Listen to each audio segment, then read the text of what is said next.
Johnny, Johnny, Johnny. What are we going to do with you, son? Remember Johnny Somali's recent public apology, which I told you guys was blatant BS? And remember how he acted remorseful and promised he would never touch or disrespect the comfort women statues in South Korea ever again. Well, now listen to Johnny tell you what he plans to do if his TikTok account gets banned. I swear to God, if they ban this TikTok, I'll go back to the statue tomorrow. Wallahi, if they ban this TikTok, I'll go to the statue tomorrow. No, you guys record this? I got a Korean shit right here. You know, I left. I'm in Korea right now. I don't give a fuck. I hope someone get you. Yes, that's Johnny in his own words. If TikTok deletes his account, he literally just swore to God that he'd be right back to his old antics of desecrating the statues. South Korea, are you listening? I certainly hope so. If you weren't sure about his apology before, well, now you can confidently be certain of his sincerity, or lack thereof. I don't think there's any more questions about it at this point.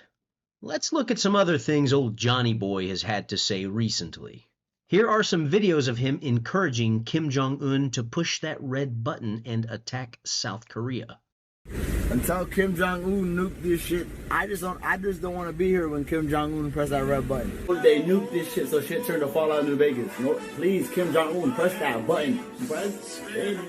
Here's another video of Johnny expressing his admiration for China and why he'd never disrespect China like he's so willing to disrespect South Korea and Japan.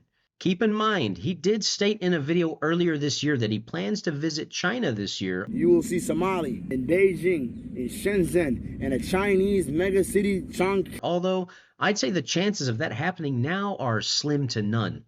I'd be surprised if China let him slip through the cracks. I love China. I would never disrespect China the way I disrespected Korea and Japan. China is the only, pretty much, let me be honest, Japanese are Chinese. Koreans are... The last part of that video showed Johnny stating that Japanese and Koreans are literally just Chinese people in different parts of the world. I mean, after all, they all look Asian, right? Well, perhaps if Johnny would ease off of drinking Japanese beer for a few minutes and actually take some time to do a little bit of research, he'd quickly see that Koreans and Japanese are quite genetically different from the Chinese. Now, the last thing before we conclude and wrap up this video, it appears that Johnny could be facing new charges on top of his existing disturbing the public order and alleged drug charges. He could reportedly now face terrorism charges for his bomb threats on the subway in South Korea. Let's look at this article. Streamer Johnny Somali accused of violating railway and anti-terrorism laws in South Korea. Controversial streamer Ramzi Khalid Ismail, known as Johnny Somali, is facing allegations of violating South Korea's Railway Act and anti-terrorism laws. A viral clip shared by verified user Legal Mindset on X shows Somali playing text-to-speech messages in full volume on a subway. The messages reportedly included bomb threats in Korean. Legal Mindset remarked, Johnny Somali violating both the Railway Act and anti-terrorism laws in this deleted video, which has now been exposed. This is not the first time Somali has faced legal scrutiny for his actions.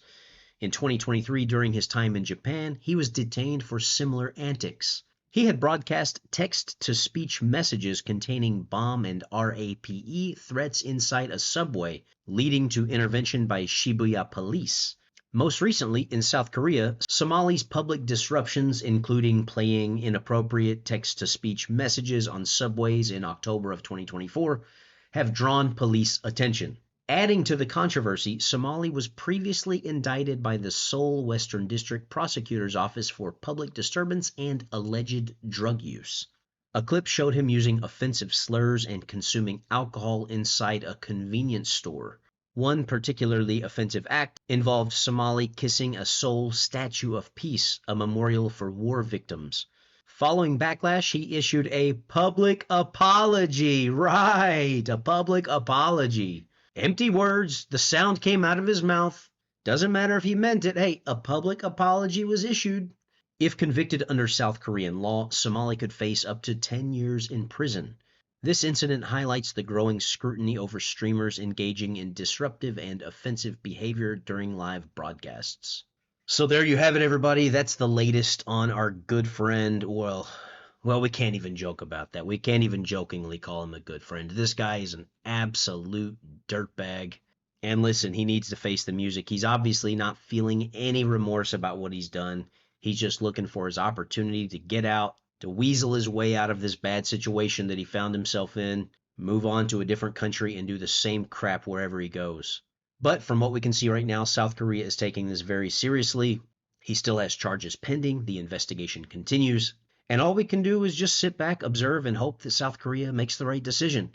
That's it for this video, guys. If there are any more updates, don't worry. I'll let you know. Like, comment, subscribe. See you next time.